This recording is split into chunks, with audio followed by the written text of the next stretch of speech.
These are some of the top animes where the main character lives with his harem. Oh, and also 18 plus. So with that, let's get right into it. Chain Soldier, an anime that everyone started for all the same reasons. We all know why we started watching this anime. But what surprised me about this anime is that when I actually sat down and consumed this anime, realized that there's actual plot to it at times. Let's be honest, at times, it's actually a decent anime. Now, the struggle I originally had with this anime at first was because the fact is the anime did not come out with a dub, and it took actually a long time for the dub to come out, but I was not hating on it. But when the dub did come out, I actually enjoyed it. Now, is the sub or dub better? That's up to you. This anime is about a main character who's at the right place at the wrong time. Our main character accidentally gets teleported into these demon realms where if you eat these peaches, you gain superpowers. But at the same time, the only people who are able to get superpowers are women. So who runs the world? Girls! We run this! Alright, but surprise, surprise, you find out our main character has a hidden power that makes him completely overpowered, but at the same time, it's very unique because his power changes for, you know, other people. I don't want to spoil the plot. Why am I doing that? His powers change from certain situations, but also comes with a price. His price, you'll enjoy. Listen, you'll enjoy it. He's now forced to live with a dominatrix with a sword fetish.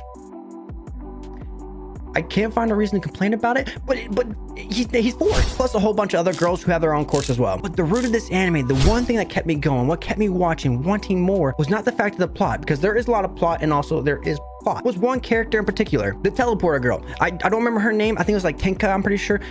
Best. There are claims for every girl to be best girl, but they don't come close. You do not come close. Because explain to me. Explain to me how. I would love for you to tell me how she is not best girl. So the main girl with the chains, yes, I can see that. Understandable. That's just second place. We understand that. Okay, you say the girl who gets really tall. Understandable. That's great and a lot. The sister stuff, that's weird.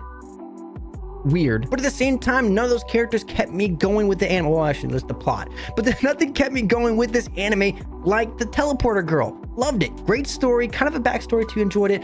But just liked it. And for all those who were wondering, yes, season 2 has been confirmed, so be ready for that. If you don't know where this anime is at, it's on High Dive. Yuuna and the Haunted Hot Springs. Keep it straight to the point and simple. This anime is about a main character who does not have a lot of money. He needs work. He needs a job.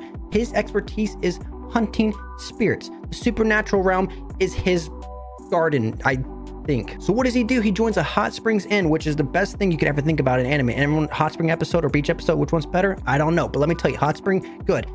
So he joins this hot spring, which is conveniently haunted and also full of women, but at the same time, he realizes that not every supernatural creature is evil. The more I watch this anime, the more I realize it has a great story. Not only does it have plot, which is the plum's picking for that.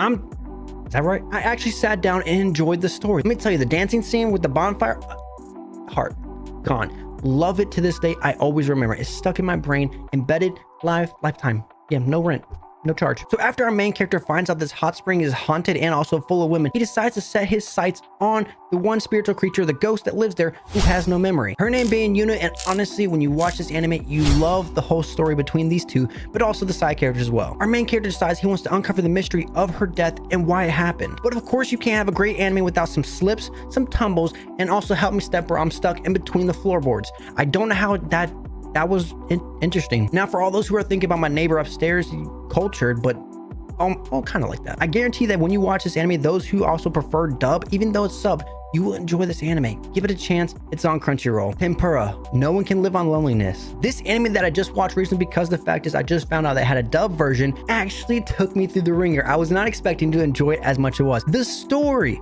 actually had progression. I know it's crazy to think, but the fact is it actually had some plot.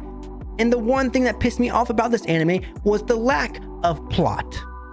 Those who know, when I started this anime, I saw there was a censored and uncensored versions. Now, why would you lie to me? To my surprise, the uncensored version didn't mean anything. If you're gonna be an 18 plus anime, you might as well go over the line. I mean, like, you're right there. There's so many times that you were right there. It's rated 18 plus, and you never made that jump. If you want to focus more on the plot and actually go in that direction, that's totally fine. But if you have an 18 plus rating and you're pushing that narrative, why not just...